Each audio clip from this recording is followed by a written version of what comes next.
Senandung kasih di malam Natal. Cahaya lampu kecil tampak meradu menjadi satu, memancarkan cahaya di pohon Natal. Kidung pujian Natal mulai bergema, membangkitkanku untuk menyambut sang juru selamatku. Dia datang membawa damai. Dia datang menyatukan kita dalam kasih. Dari kandang domba kecil di Bethlehem, kemuliaannya terpancar di Efrata, membawa kabar sukacita dan kesukaan besar bagi dunia. Natal telah tiba. Yesus lahir untuk menebus dosa-dosa kita. Sambutlah Yesus Putra Natal. Gloria, Hosana bagi Yesus Tuhan Raja kita, Immanuel.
kasih Yesus, terima kasih Roh Kudus yang sudah menyembah-Mu Tuhan hari ini Bapa, yang sudah bersama-sama bersatu hati kami sembah Engkau Tuhan Yesus, yang panggil Engkau untuk memimpin, untuk menuntun setiap langkah hidup kami Bapa, di awal tahun ini sampai pada akhir tahun nanti Tuhan Yesus, yang mau terus Tuhan dekat dengan Engkau, yang mau terus Tuhan jadi anak-anak-Mu yang setia Tuhan Yesus. Dalam nama Tuhan Yesus kami mau lebih lagi memuji Engkau Tuhan Yesus. Haleluya, amin. Oke, sekarang kita naikin pujian Tuhan Yesus baik, karena kita percaya Tuhan Yesus itu udah baik banget di dalam setiap kehidupan kita. Kita naikin dengan sungguh-sungguh ya adik-adik.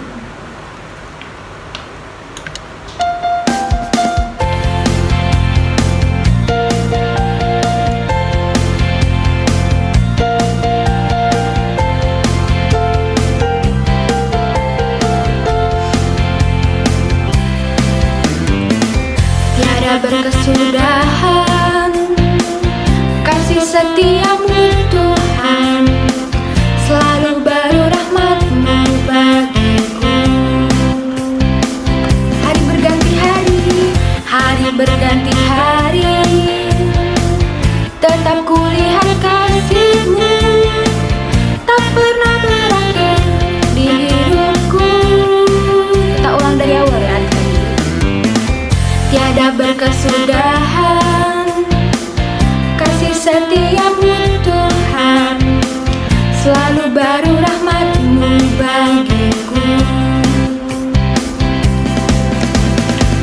Hari berganti hari, tetap kulihat kasih-Mu, tak pernah berakhir di hidupku. Ya adik-adik, mana jempolnya? Tuhan Yesus baik, sungguh amat baik,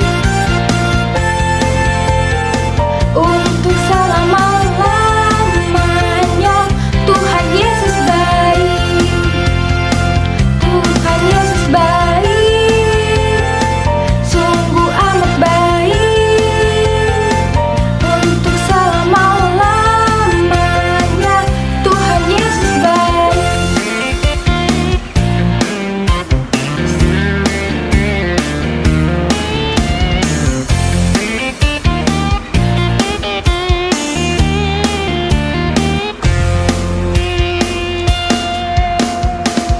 Tiada berkesudahan kasih setia-Mu Tuhan, selalu baru rahmat-Mu bagiku. Hari berganti hari, tetap kulihat kasih-Mu, tak pernah berakhir di hidupku.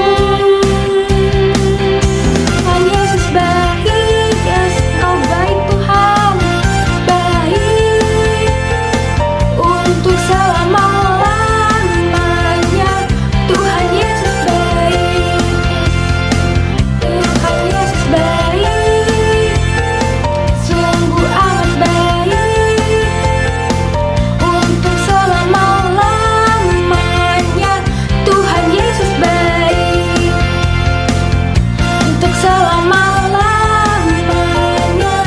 Tuhan Yesus baik, untuk selama-lamanya. Tuhan Yesus baik.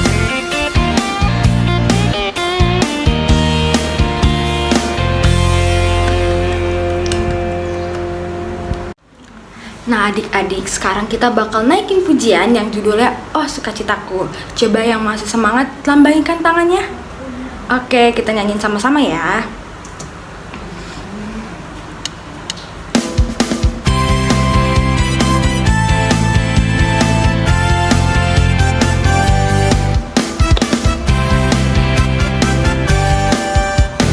Oh sukacitaku, pam pam pam pam, sejak ku jumpa Yesusku. Oh sukacitaku, pam pam pam pam, sejak ku jumpa Yesusku. Dia mengasihi aku, bahkan mati bagiku. Sukacitaku kini penuh.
kita harus semangat memuji Tuhan.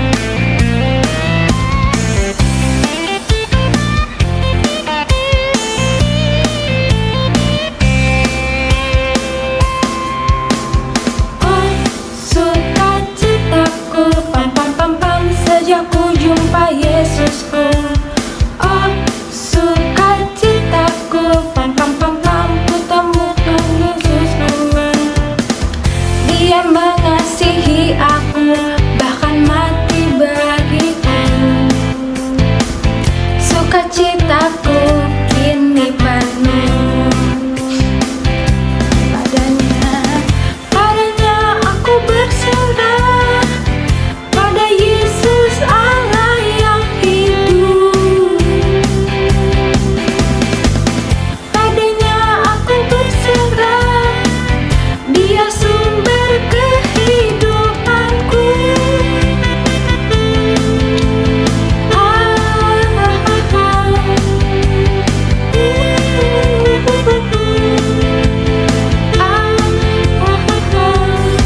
Pam pam pam pam.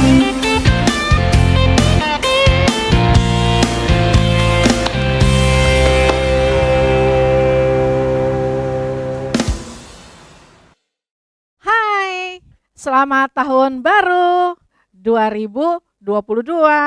Wow, 2022 itu adalah the year of new paradigm. Artinya paradigma yang baru. Oke? Nah, kalau yang disebut paradigma itu artinya cara pikir yang sesuai Alkitab. Nah, sekarang kakak mau cerita nih adik-adik. Tahu nggak? Sebelum kakak mau cerita, kita doa dulu. Yuk kita berdoa. Bapa di dalam surga, kami rindu di tahun yang baru ini kami mengenal cara pikir-Mu lebih lagi. Dan biarlah Roh Kudus yang akan membantu kami untuk berpikir sesuai dengan cara pikir Kristus.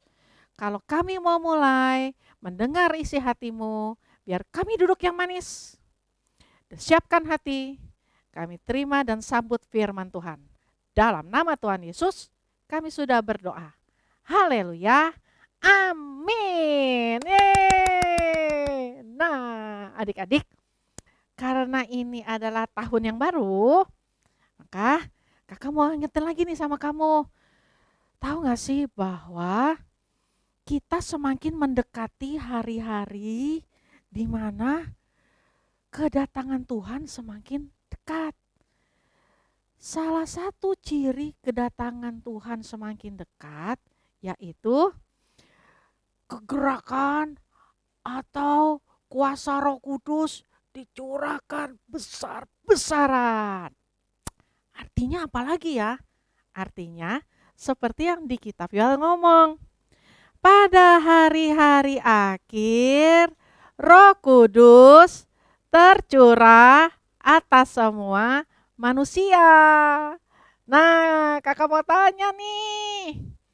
Kakak mau tanya sama kamu. Kalau nenek-nenek ompong manusia bukan? Manusia. Pinter. Kalau om-om yang jenggotan,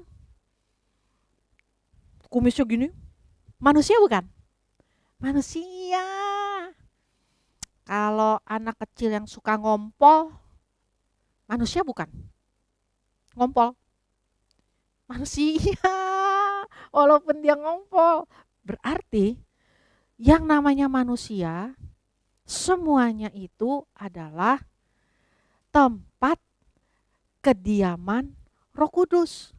Karena 1 Korintus 6 ayat 19 bilang begini, tidak tahukah kamu bahwa kamu manusia adalah bait Roh Allah. Bahwa Roh Allah tinggal di dalam kita. Berarti begini, kakak ulangin ya. Di hari-hari akhir Roh Kudus tercurah atas semua manusia. Karena manusia adalah tempat kediaman Roh Kudus. Di hari-hari akhir Roh Kudus tercurah atas semua manusia. Karena manusia adalah rumahnya Roh Kudus. Nah, sekarang kakak mau tanya nih, siapa di sini yang mau jadi tempat kediaman Roh Kudus? Angkat tangannya. Bagus. Kalau kamu ya jadi tempat kediaman Roh Kudus, kamu akan diperlengkapi dengan kuasa. Dan kuasanya itu enggak cuma sekedar kuasa yang biasa-biasa aja, tapi itu akan menjadi kuasa yang super power. Tapi untuk itu, kalau kita jadi manusia yang diperlengkapi Roh Kudus punya kuasa, berarti kita akan menjadi prajurit yang luar biasa di dalam Kristus. Kalau satu prajurit luar biasa, ketemu prajurit lagi, lama-lama jadi pasukan. Nah, sekarang kita perlu tahu dulu nih, pasukan yang sekarang ini nih, kira-kira kamu termasuk pasukan yang seperti apa? Yuk, kita cari tahu ya. Kamu pasukan yang mana ya? Apakah kamu pasukan yang ini? Klik.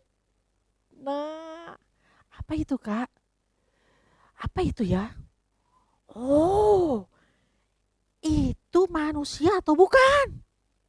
Manusia atau bukan? Bukan. Itu bukan tengkorak, Dek. Itu tulang-tulang yang berserakan. Seperti yang terjadi di dalam firman Tuhan di dalam Yehezkiel 37. Ceritanya Nabi Yehezkiel ditanya sama Tuhan gini, "Hai hambaku, dapatkah tulang-tulang ini?" Jadi Yehezkiel nih diperlihatkan di satu lembah, isinya tulang melulang yang udah mati. Artinya itu apa sih? Kuburan. Yang ada cuman tulang-tulang berserakan. Ada tengkorak tuh tulang kepala, Dek. Di situ ada tulang tangan, tulang kaki, itu tulang-tulang semua berserakan. Nabi Yehezkiel dibawa sama Tuhan terus dikasih lihat. Lalu Tuhan tanya, apakah bisa tulang-tulang ini dibangkitkan? Lalu firman Tuhan berkata, berfirmanlah atas tulang-tulang kering itu. Nah gitu Dek. Jadi Nabi Yehezkiel disuruh mengucapkan firman, berhembuslah Roh Kudus, kan gitu. Cuma kakak kan tadi kasih tahu, Roh Kudus tercurah atas manusia. Kalau tulang-tulang kayak gini manusia bukan? Manusia bukan. Ayo coba pikir. Bukan. Kalau itu bukan manusia itu apa Kak? Itu udah bukan manusia, itu udah tulang-tulang doang. Berarti itu udah bukan manusia mati lagi Dek. Udah bekasnya doang. Dulu pernah manusia. Nah, kalau kamu jadi pasukan tulang kering doang kayak gini nih, mati nih. Pertama-tama itu jelas. Artinya gini, kamu tidak mengenal Kristus. Kamu tidak mengenal Tuhan Yesus dengan sungguh-sungguh. Kamu tidak menjadikan Kristus sebagai Tuhan dan Juru Selamat kamu. Sebab kalau kamu jadikan Tuhan sebagai Juru Selamat kamu memperoleh hidup. Nah, kalau hidup itu namanya manusia. Kalau mati bukan manusia. Jadi kayak tulang-tulang begini nih. Tulang kering. Ih, siapa yang mau jadi tulang kering? Satu, gak bisa diatur. Berantakan. Dua, gak mau diatur. So tahu. Tiga, enggak bisa diatur. Mau-maunya sendiri. Itu namanya pasukan tulang kering. Yang berikutnya, ting, pasukan kerangka, bukan pasukan tengkorak. Sekali lagi kakak kasih tahu, tengkorak tuh kepalanya. Ini nih kalau ada kepalanya yang seperti ini namanya kerangka. Itu artinya tulang-tulangnya kan udah nyambung nih Dek. Udah nyambung tersusun. Tapi kalau tulang kayak begini, pasukan tulang ke rangka, manusia bukan. Manusia bukan. Bukan. Ini bukan manusia. Bagaimana mungkin Roh Kudus bisa tinggal di dalam tulang kerangka? Kalau pasukan jenis kayak tulang seperti ini, itu adalah kurang sungguh-sungguh. Enggak mau sungguh-sungguh mencari Kristus. Dia tahu Tuhan Yesus, tapi cara hidupnya seperti orang dunia. Dia tahu Kristus, tetapi hatinya kering. Dia beribadah, tetapi dia tidak menemukan Kristus. Nyanyinya gak ada rasa, jadi males-malesan, gak mau nyembah. Apalagi doa, apalagi baca Alkitab, gak mau. Gak baca Alkitab, cara pikirnya gak bakal baru. Kakak kasih tahu ya, gak baca Alkitab, cara pikirnya gak bisa baru. Nah, itu kalau kamu pasukan tulang kerangka. Kalau yang ini gimana Kak? Klik. Wah, pasukan apa itu ya? Oh, itu pasukan daging. Maksudnya apa Kak? Coba kamu lihat. Kan dia udah gak bentuk tulang kerangka. Udah ada dagingnya. Udah ada uratnya. Namun belum ada kulitnya. Coba kamu lihat. Kalau belum ada kulitnya, di atas kulit itu kita baru bisa taruh baju deh. Kalau enggak, kamu bisa kebayang enggak? Kalau daging enggak ada kulitnya, perih kan? Kalau kita jadi pasukan daging, itu bicara anak-anak Tuhan, pasukan-pasukannya Tuhan, yang udah kenal Kristus, tapi yang memimpin hidupnya adalah dagingnya. Contoh ya. Tahu nggak baca Alkitab penting? Tahu. Ayo baca Alkitab. Iya, tapi daging aku ngantuk. Tahu nggak berdoa penting? Penting. Kamu berdoa ya? Iya, tapi daging aku males. Tahu nggak kita harus berpuasa? Tahu. Puasa ya? Oke. Tapi daging aku lapar, maunya makan. Gimana? Nah, kalau kita jadi pasukan daging kayak gitu, yang mimpin dagingnya. Jadi akibatnya apa? Kalau pasukan daging, yang mimpin dagingnya, yang mimpin bukan Roh Kudus. Sebab daging nggak bisa memimpin kepada hidup, Dek. Tapi Roh Kudus bisa memimpin kepada hidup. Nah, kalau yang terakhir ini nih, klik. Titeng. Apakah itu? Yes. Wih, pasukan lengkap. Ceng, ceng, ceng, ceng, ceng, ceng, siap. Itu kumpulan prajurit-prajurit hebat. Tahu nggak kenapa?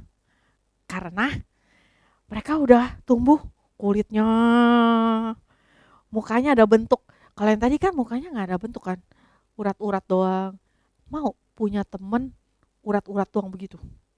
Nggak mau kan? Kalau ini dong, ada kulitnya. Terus ada apa lagi? Oh, bisa dipakai baju. Terus bisa dipakai apa lagi? Perlengkapan senjata. Helm. Baju jirah. Kasut. Pegang senjata. Pegang apa lagi? Perisai. Cakep. Nah, waktu kita diperlengkapi, kita siap, benar-benar seperti manusia yang hidup, ditambah hembusan Roh Kudus. Apa yang terjadi?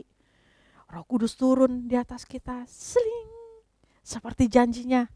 Roh Kudus turun atas semua manusia. Kenapa manusia, Kak? Kenapa kalau bukan manusia? Sebab firman Tuhan bilang, Sebab manusia tempat kediaman Roh Kudus. Nah, Roh Kudus tercurah. Kita menjadi pasukan yang hebat, dipenuhi dengan kuasa Roh Kudus.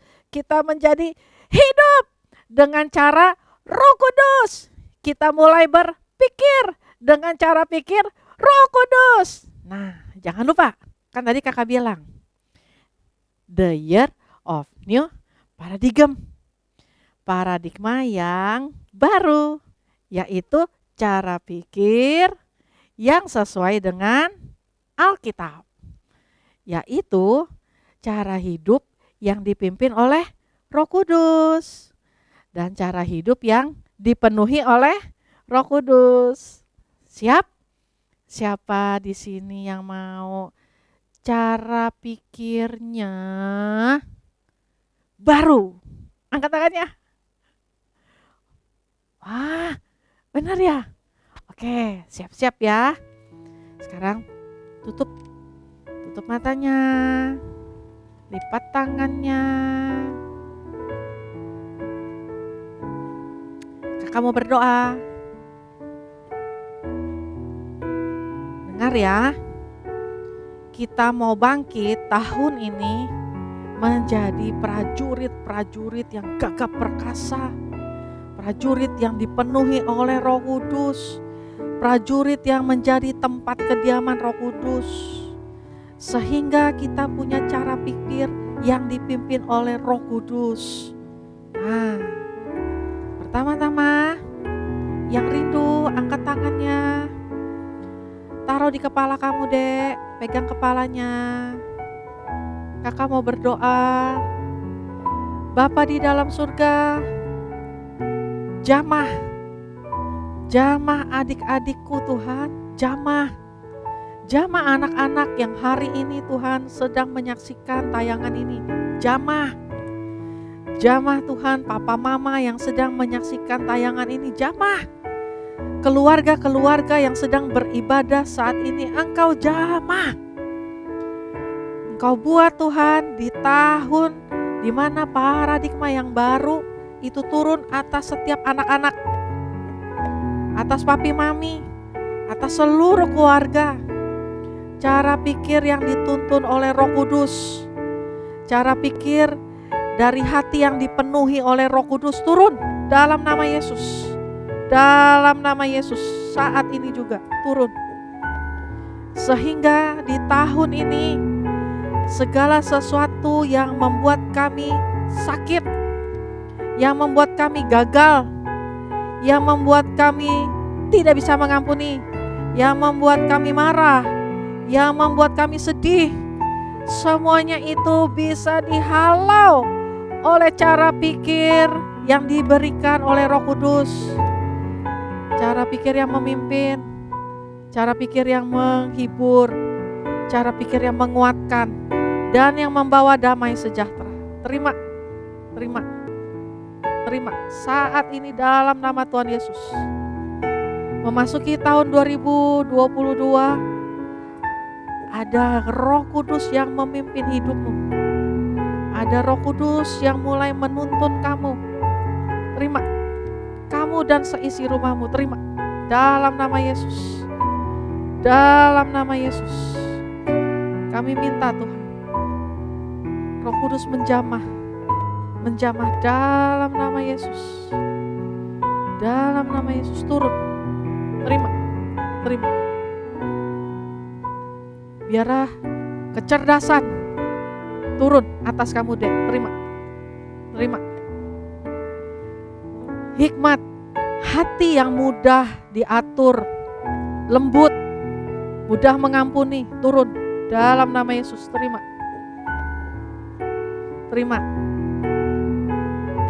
Cara pikir yang baru turun. Terima dalam nama Yesus. Dalam nama Yesus. Memasuki tahun ini, kekuatan, kesehatan, sukacita, damai, sejahtera menuntun, memimpin. Terima. Dalam nama Tuhan Yesus, terima. Papi mami, terima. Berkat atas anak-anakmu, berkat atas rumah tanggamu turun sempurna dalam nama Tuhan Yesus. Perlindungan darah Kristus sempurna atas kamu dan keluargamu. Terima kasih Bapa. Aku menyerahkan Tuhan semuanya ini hanya dalam nama Tuhan Yesus Kristus. Haleluya. Amin. Adik-adik, selamat memasuki tahun 2022. Tahun paradigma yang baru. Tuhan Yesus memberkati. Bye-bye.